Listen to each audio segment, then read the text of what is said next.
Hello, everybody, and welcome to another episode of the Capital Gains Tax Solutions podcast, where, as always, we believe most high net worth individuals and their professional teams struggle to find great capital gains tax deferral options. Not having a clear plan is the enemy, and using a proven tax deferral strategy such as the Deferred Sales Trust is the best way to exit your highly appreciated assets tax deferred so you can create, preserve, and grow more wealth. I'm your co-host, Pearson York, filling in for Brett Swarts. In each episode, I'm joined by some of the best wealth, business, and real estate individuals in the world to share ideas, deal stories, inspiration, and leadership strategies. So together we can make complex tax deferrals strategies simple, passive income plans achievable, and reach those financial dreams. We're also streaming on expertcresecrets.com, Capital Gains Tax Solutions YouTube channel, the Kingdom Luxury Realty YouTube channel, and our Kingdom Luxury Realty Facebook channel. And I'm super excited about our next guest.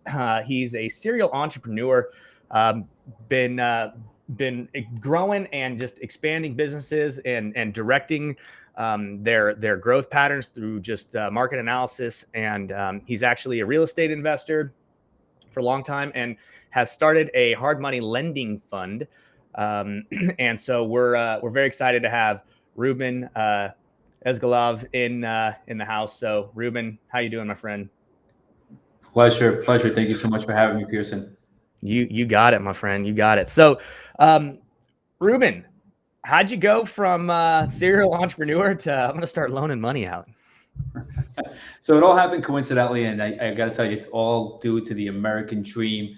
You know, we immigrated to the U.S.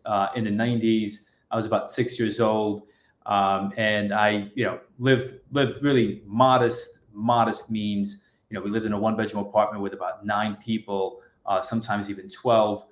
Single bedroom, 1 bathroom. So you can imagine what that was like. Went straight into the Department of Education system. Didn't do really that well, although eventually I went into law school, graduated top of my class, but for some reason just struggled a bit in junior high school, and what have you. But nevertheless, I started real estate kind of coincidentally. You know, one of my cousins was actually door knocking at the time. He was buying real estate here in New York. Asked that I visit, go door to door with him. And I was about 13, 14 years old for purposes of being able to help him open doors. Because again, being 13 years old, more doors are opening for you than you being a lot older than that. Got the taste of real estate then, saw what he was doing, saw what he was making. And, going back to school, just thinking, all right, real estate is the place to be, real estate is the place to go. Eventually, a few years later, dropped out of high school, thought that, education was not for me, went straight into mortgages, originating loans back there in the Wild Wild West, and then ultimately started to buy real estate, buying, fixing, flipping, developing, but then eventually decided that I needed to go back to school, got my undergrad at St. John's University here in Queens, New York, and then ultimately went to law school, graduated top of my class. And all the while I was buying, selling, flipping, and developing, and then eventually while we were right after graduating law school and taking a bar, I wanted to find a cheaper source of capital for myself on my own projects. The deals were compressing, the returns were compressing. It was hard to find deals. My cost of capital at that time was up the roof. I mean, you won't believe it if I was telling you I was paying anywhere between 12 to 15% with anywhere between 2 to 5 points. Nowadays, if I tell my borrowers that, they don't even believe it because of our current rates. But Right. Nevertheless, wanted to find a cheaper source of capital for myself. Went to a hard money lenders event out in Arizona. Walked in as a real estate investor, developer, and walked out as a private lender. All through back of the napkin type of math. Met with an attorney over there, kind of broke down the business to me real quick. And that was in 2018, March of 2018. And in April of 2018, we made our first loan. And we never looked back since. Since then, we funded a little over $300 million in business purpose loans. These are short-term bridge loans, along with long-term 30-year rental loans. And we are super proud for the trajectory that we have and we expect, and the growth that we were able to experience. Awesome. So started out real estate investor, learned the tricks that lending money is a little bit easier and just as lucrative, if not more. And then Yeah, it's not only easier, it's also more secured. I mean, your Yeah. first lien position on every single loan. Being an equity play. I mean, look, obviously the returns are a little higher on that front, but a bit more riskier. Here as a lender, we felt, the family capital is more secured being first lien position debt versus an equity play. Awesome. Cool. All right. So there's you unpacked there's a bunch of stuff to unpack there. What, before I do though, I want to just kind of go back real quick and ask, I believe everyone has a set of spiritual gifts or superpowers or strengths, whatever you want to call them, that allows them to be successful. So what's one or two strengths or superpowers or spiritual gifts that you have that have let you be successful today? First thing I want to say, I am huge on keeping all my team, my entire team. I view them not as employees, but as family members, right? And each and every one of my team members, again, I hate to say employees, team members, they've all been to my house. They've all visited me. They know my wife, my kids. It's all a matter of making sure that they feel secured, not only where they're working today, but in the future. They know me on a personal level. And I feel that, developing those type of relationships with not only the team that you have working with you day in, day out, but also your other extended team members is very, very important and vital for your growth. So I think just that family atmosphere and relationships that you have and that you're able to develop with your team members, I think is crucial. So I think that's one thing that I'm very proud of. The second is I'm super organized. My guys and my team always tells me my to-do list has a to-do list, right? So, being organized is key for me. And they're right. My to-do lists do have a to-do list. And, I think knowing exactly what you're doing throughout the day, breaking it day by day, hour by hour, I think you're far more productive than just going in and just kind of doing whatever comes first. I think that's more important than anything else. Yeah, that's it's pretty interesting. So it's just keeping number one, your people squared away and taking care of your people, and and then really just staying organized and continuing to. That means I'm sure you're really systematized. You've got a lot of things probably automated. You've built out the SOPs and everything like that. And that probably came from your background, right? And developing and growing businesses.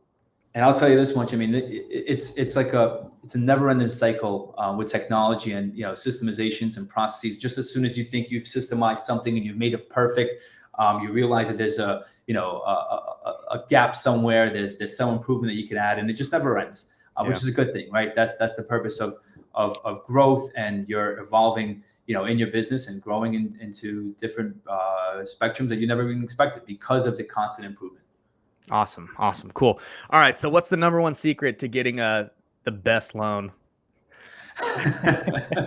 I got to tell you, the number one secret is a good deal, right? A lot of our borrowers today, especially the new, inexperienced first-time investors, they are really analyzing the deals incorrectly. I think they're looking at it from a perspective of, what's listed on the market today, what are the asking prices versus what is actually sold or has been sold. I think that's very important. Also, I think, a lot of our borrowers today, not a lot, but those who are applying for loans, especially the inexperienced borrowers, they underappreciate and underestimate the cost of construction.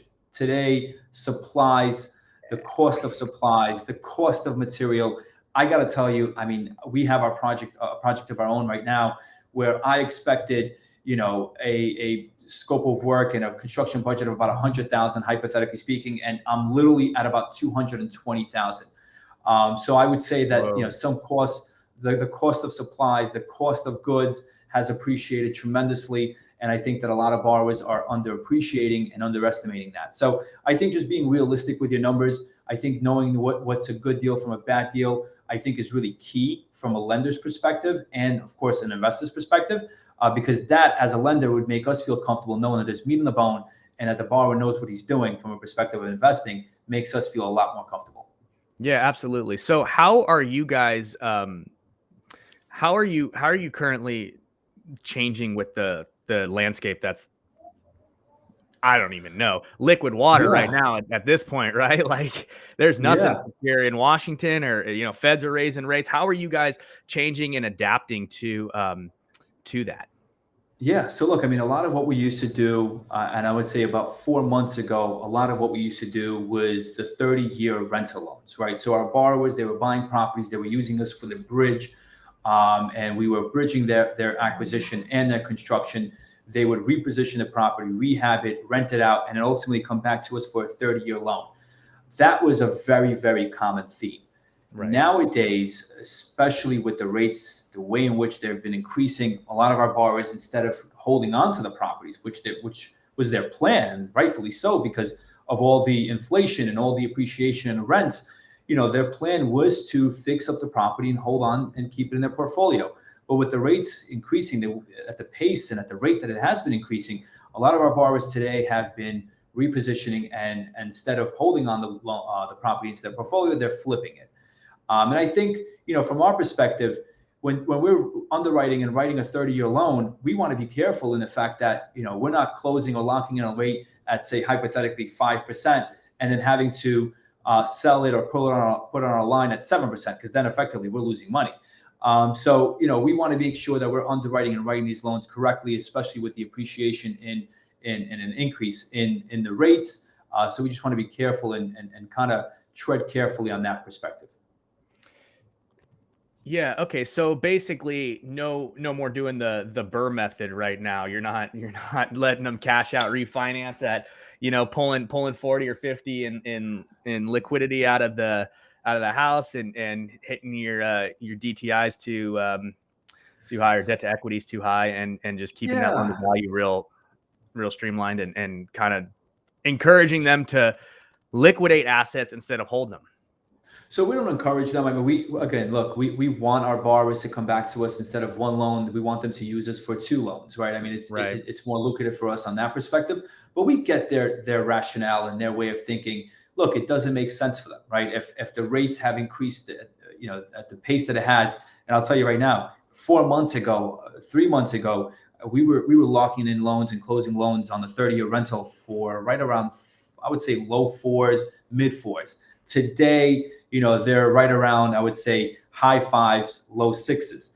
That, definitely affects your bottom line, especially if you've overpaid on the property at the acquisition because of the rate of inflation, or because you've overpaid on the construction because of the rate of the way in which, material has gone up. So, a lot of our borrowers, instead of holding on to the property, they decide themselves to flip it. And a lot of them are actually okay with the rates being where they are. If they're able to cash out up to 75%, not only taking out the liquidity and the equity they put into the deal, but also in addition to that, cash out their additional equity they've built, it makes sense. And I think being the purpose and really the subject of your podcast, it makes more sense for them to take that equity through a refinance than to sell it. Because even if they were to sell it and they make more money, at the sale after taxes, I mean, they probably netted the same amount as if they were to hold on to the property, and take a lower LTV on the cash out. So,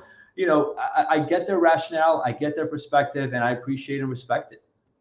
Yeah, absolutely. No, it makes a lot of sense, and that's a nice segue that you brought me in. So thanks, Ruben. I appreciate it. So, as an investor, right?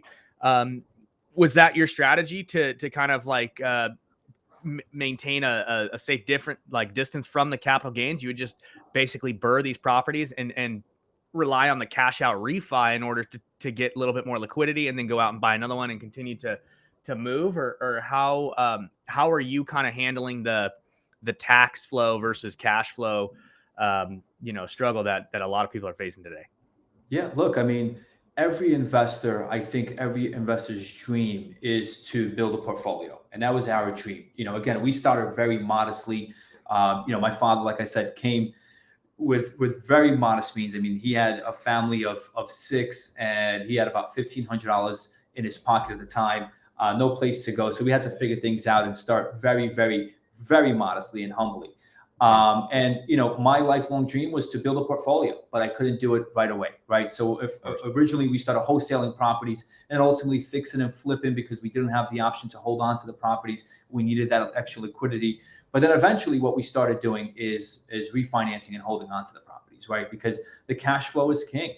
And that's what enabled us to build our portfolio of our properties today. And ultimately, as you're holding on to the portfolios, as time progresses, your loan amounts, your loan sizes that you have with your lenders are decreasing.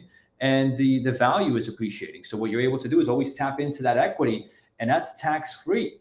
But I know you've mentioned, your ways and methods of being able to sell properties tax free. And I'll be honest with you, I wish I knew about this, and I wish I met you a lot sooner than I did, because I think instead of flipping properties right after wholesaling them, I would have been holding on to these properties and using your method. So I wish we met sooner, man.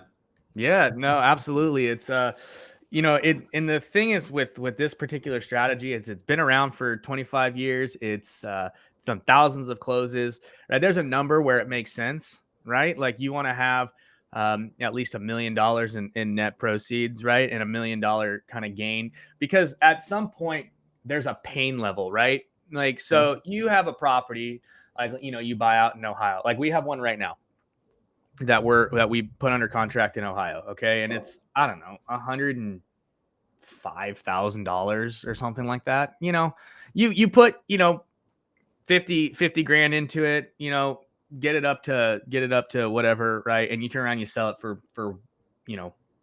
Right. So you made after everything, maybe a $30,000 profit.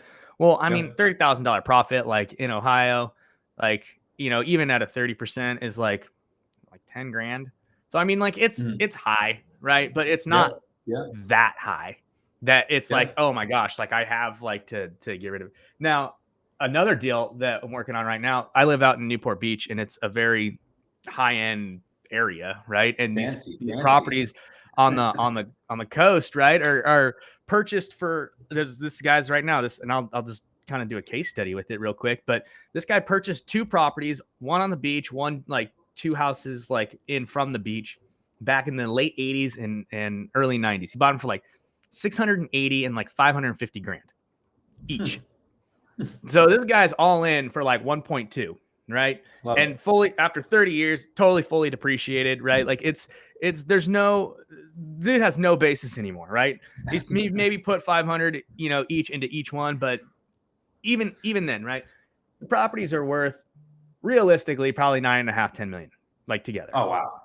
So he's trying to sell. So now this dude has a $9 to $10 million gain, right? And at the full, depreciated at the basis or whatever, he's got, a 37+% tax, right? That's 3.7 to like $4.1 million in capital gains tax. Like it just decimates your entire like thing. So, I'm using the Deferred Sales Trust to come into him and be like, hey, Mr. Seller, look, I can literally offer you $9.5 million, and you could get another offer for $12.75 million, and you will still make like $850,000 more at the end of the day, saving the money, putting it into a Deferred Sales Trust, not paying the tax, right? And giving me an exponentially better deal, right? And you being more realistic with your wants, right? And then actually selling, right? And you're going to put 800 grand more in your pocket going with me. Love it. It's like, it's trying to get them to, it's an ultra powerful strategy. And if you guys want to learn more about that, you can go to our mastermind group every Friday at 10 a.m. Pacific and 1 p.m. Eastern. You can find that at our website at capitalgainstaxsolutions.com. That's capitalgainstaxsolutions.com, and go and sign up for the mastermind each group. And Ruben, I'll put you in on the group so you can peek in. It's weekly, so you can come in, ask questions, and find out what's going on. But I mean, that's how you exit like a millionaire, because at the end of the day, it's not how much you make, it's how much you keep. Right? It's how much we save, right? Yeah. That's the key. I'll be honest with you. I'll be one of those guys tonight, in bed, on my laptop, kind of browsing through your website and learning more about it, because I think there's a lot to gain from it, not only from my perspective as an investor, but also from a perspective of a lender to be able to educate my borrowers on this new tool. So super happy that you were able to educate us on that today. Yeah, it's an amazing strategy, and you can definitely learn more about that. So going back to kind of what we were saying, was your whole method after just like burn? Are you still holding properties, or are you liquidating, or what's your strategy right now? Yeah, no, we're holding on to properties. I mean, we have no purpose of liquidating. I mean, we're good at where we are. We have, I mean, look, values have appreciated. Our basis on it is very low. We're good at where we are. We have the liquidity and the dry powder to do what we're doing today on the We Lend side. Although we are going to be launching our fund now to be able to go out there and raise capital from institutional investors, retail investors, and friends and family. Most of what we've been doing today is personal capital, along with some strategical partnerships with a number of private equity firms and other institutions. But I feel like now is the right time to be able to go out there and raise capital from other investors into the fund. Our projections and targeted returns are anywhere between 10 to 18%. And we first lien position against real estate from a perspective of a debt, not equity. So these are sound investments, and we're going to be launching that fund very soon. We're putting all the investor decks and the marketing material together very soon, and we're going to be excited to be able to offer it to not only your listeners but to other investors as well. Yeah, absolutely. And where can people go to find out more about that? Yeah, I would love for them to reach out to me directly. They can call me at my cell, 917-815-1222. They could also email me, ruben@welendllc.com. They could also visit our website, www.welendllc.com. Great. So we'll go back over that before we head off here. But I did have one question. So as a hard money lender, right, and you're still doing your own deals, are you funding your own deals? Like, is that just basically funding with cash, or how does that work? Yeah. I mean, we're funding it always with cash. As a hard money lender, one of the upsides and advantages that our borrowers have is that they're offering, a cash deal to their sellers, to the persons or people that they're buying the properties from. Because again, as a private lender, there are no mortgage contingencies. We're doing loans without, interior inspections. Ideally, we go inside to every property, but our appraiser does not need an interior access. We don't require bank statements. We don't require tax returns. Most of our borrowers, they're not really, they don't have like a full-time job. Their full-time job is real estate investing. So then they may not be, your mortgageable type of borrower, right? 620 credit for us is excellent credit. Although our average FICO is 693, experience is a plus, but it's not required. Although most of our borrowers are experienced, I would say about 89% of our borrowers have at least 2+ similar deals as experience. So it's a lot easier to get a private loan than it is to get a conventional type loan, and we're very proud of that. Yeah, no, absolutely. It's going hard money is if you're going to be a real estate investor is the way to go. I mean, you're trying to do an FHA loan forget about it, right? This is not happening. Like, unless you have, 800 credit score and you're putting 50% down, like at this point, you might as well, especially those properties, you might as well just pay cash. And not only that, I mean, you're scaring away the seller. If you go in there and you say it's mortgage contingent specifically on FHA guidelines, I mean, no seller's going to want to commit to that.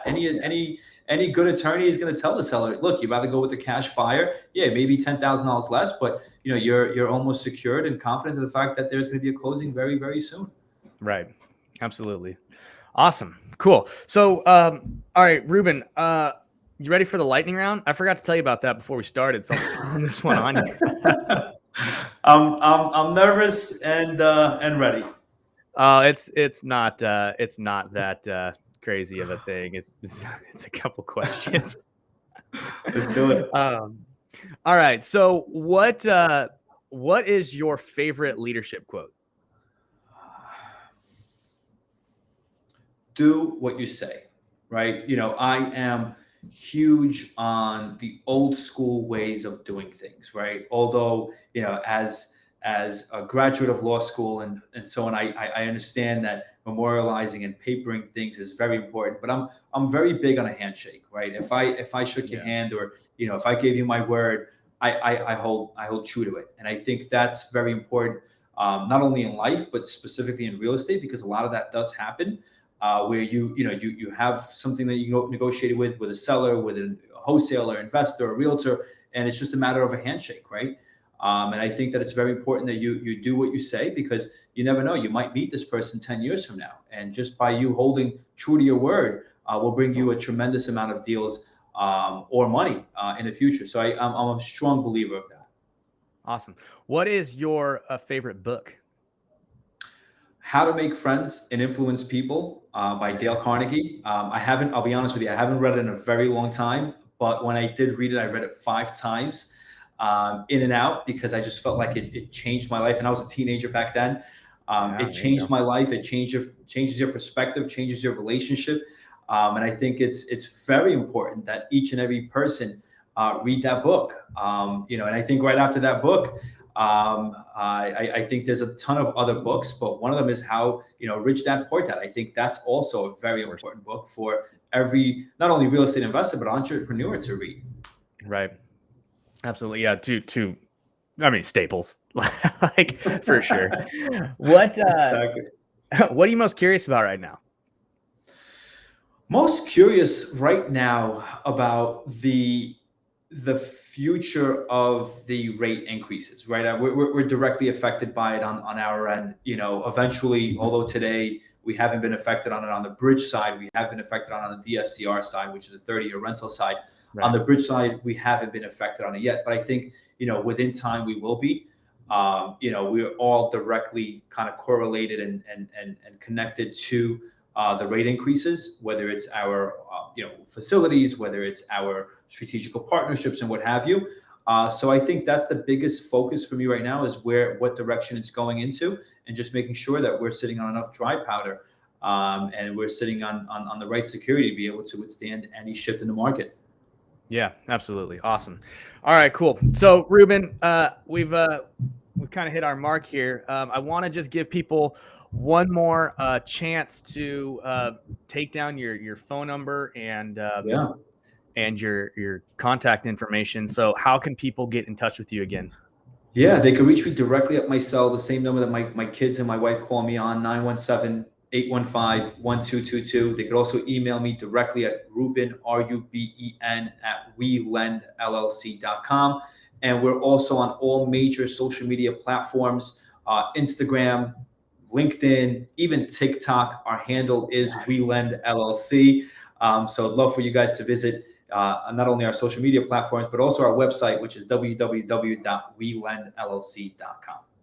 Awesome. And if you guys are interested in any sort of thing with the Deferred Sales Trust, you can go to our website at capitalgainstaxsolution.com. Don't forget to come to our mastermind every Friday, 10 a.m. Pacific, 1 p.m. Eastern. You can sign up for it on the website and come out if you're interested at all. If you have a live deal, you can set up a strategy call with us. If you're out in Newport Beach and you're looking to buy or sell real estate and you have a tax problem, either you didn't know you had, then you now know, or you knew you had and you're trying to figure out a solution, you can always reach out to me. I'm Pierce at kingdomluxuryrealty.com. You can always ask for me with Brett as well at Capital Gains Tax Solutions. So multiple ways to get a hold of us. You can go to my website at kingdomluxuryrealty.com and reach out to me there. So Ruben, appreciate your time. Any final thoughts? Final word? Thank you. No, I appreciate it. I think there's a lot to learn from your platform, and I look forward to later on tonight browsing through your website and learning whatever it is that I can for not only my own projects, but for our borrower projects too. Yeah, absolutely. So Ruben, thanks again for your time. And thanks again, everybody, for listening to another episode of the Capital Gains Tax Solutions podcast. As always, we believe the most high net worth individuals and those who help them struggle with clarifying their capital gains tax deferral options. Not having a clear plan is the enemy, and using a proven tax deferral strategy such as the Deferred Sales Trust is the best way to create, preserve, and grow your wealth. Please rate, review, subscribe. We're on all the major interwebs and all that kind of stuff. So get out there, hit the bell, the notification button, the like button, the thumbs up button, whatever the heck you guys want to call it, whatever it is. Go ahead and hit it, and we'll keep you updated on everything that's coming up. Thanks again, Ruben, and thank you. Appreciate it, man. Thank you, we'll talk soon. Appreciate it. You got it.